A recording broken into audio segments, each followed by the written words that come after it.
Today, I'm going to show you how I made my remix for Sick Individuals. Who do you love? Let's get to it. Is the Ableton project. As you can see, some are consolidated and some are the actual samples. I tried consolidating some of the samples here so it'll be better on my Mac, but I did not. So I'm just showing you the Ableton project, everything here, and I actually did create this project myself. But I'm going to show you another version which is all stems because it's less harmful on my PC and I can actually play it. Here is the stem project, and if you haven't heard my version of the Sick Individuals remix, here you go. So this first part will be the break. I've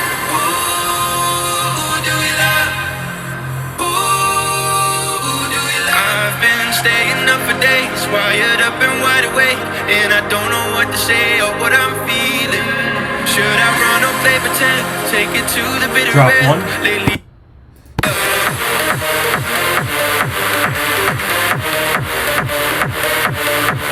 Break two. I've been staring at my phone. I've been trying to let it go. Tell myself I'm in control, but I know better. Drop two. How the hell should they hate me?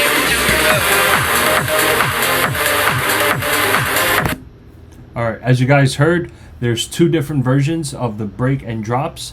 So the first part of the break has just the pads, the reese, the effects, and I want the vocal to be the main process. The first drop is just like your typical first progressive house drop, very uplifting, very happy. The second drop, I added a different flavor, which is I added an ARP, and I added a siren sound to make it different from the first break. And I also added more samples. And the second drop, it's the same melody, but there's a little bit of variation in it, and there's an extra like couple more samples, and I added the siren from the second break to the first drop so I can make it different. So the first most important part of an EDM track is the kick. Most of my tracks will have 3 layers of kicks, and this is what it sounds like. So the first layer is usually a top kick, which is this. Very simple. The second part is the punch kick. It's the one that you hear in a track that gives the most body. And the third is the sub layer of a kick, so it gives that rumbleness which you hear. Perfect. And all together it sounds like this. Very nice, very punchy, very powerful in my opinion. What do you guys think? Very important is the drop leads. So for this particular project, I have 4 drop leads, and they all sound like this. So this one's like a super solid, gritty lead. This one is the same thing, but in a little higher tone. This one's in a lower octave. It's a lot more dirtier. And this one's like your pluck lead. It's the top of a lead that'll give it all. And all together, it sounds like this. Perfect. The next thing to give your drop a little bit more emphasis, a little bit more punchier, is some chords. I don't know why I have pads here. It's actually more chord section. So I have 2 chords, and this sounds like this. This one's like a little higher octave, more angelic, very nice. This one's on a lower, more octave, and together they sound like this. It complements each other, and it covers both spectrum, the lower and the higher octaves. Another is mid bass, so it gives you that texture that you need in a progressive house drop lead. So the first layer is this.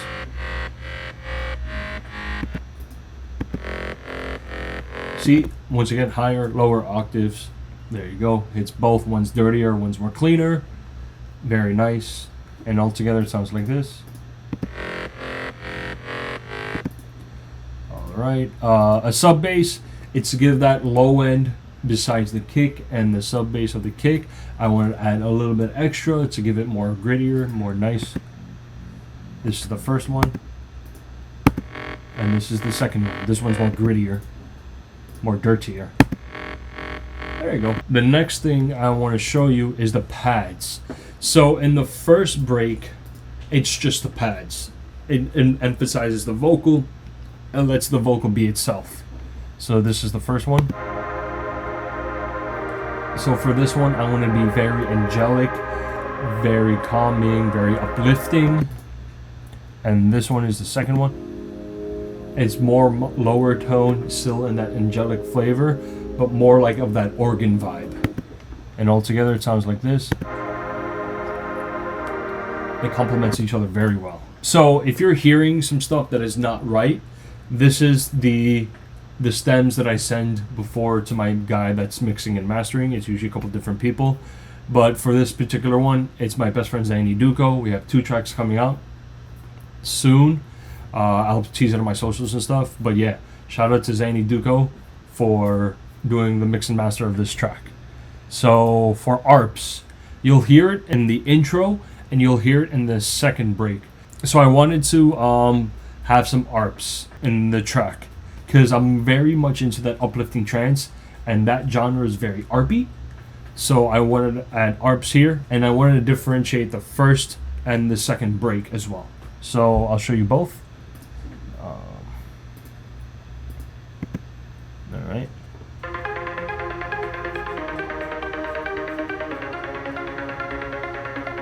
And this is the second ARP.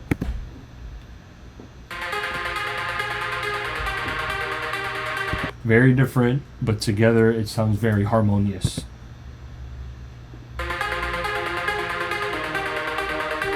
There you go. It adds a lot of difference. The fills are the same. It's just like very simple fills. This one's a clap fill for every 2 like 4 bars, so you can like lead up into something. This is another fill. It's another clap fill. And this one's just leading up to... There you go. Very nice. It adds a little bit of texture.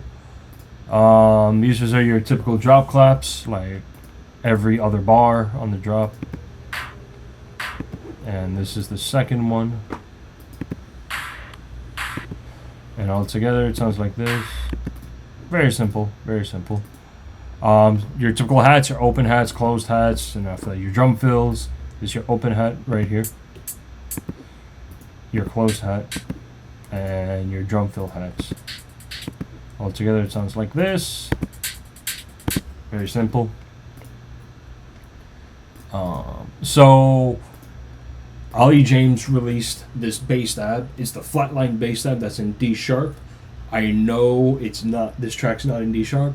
I increased the semitones, I think 3 semitones to F. I love it. Been using it in every track. Sorry, Ollie. Yeah, just been using that the whole time. It's like the flatline bass tab. I've been using it in every track. Typical build up, like snares, like drop snares and all that stuff. Yeah, I don't need to show you how to create a build up. What else do I got? I have some shakers as well. They're mostly in the second break, because in the first break I only had 1 shaker loop, and in the second break, sorry, I added 2 more so you can give more variation. Which one is this? The 5th one. This one's break claps. It's like a stadium clap. Yeah, it's very stadium clappy. There should be another one, but sure. And it's the stems from the sick individuals themselves.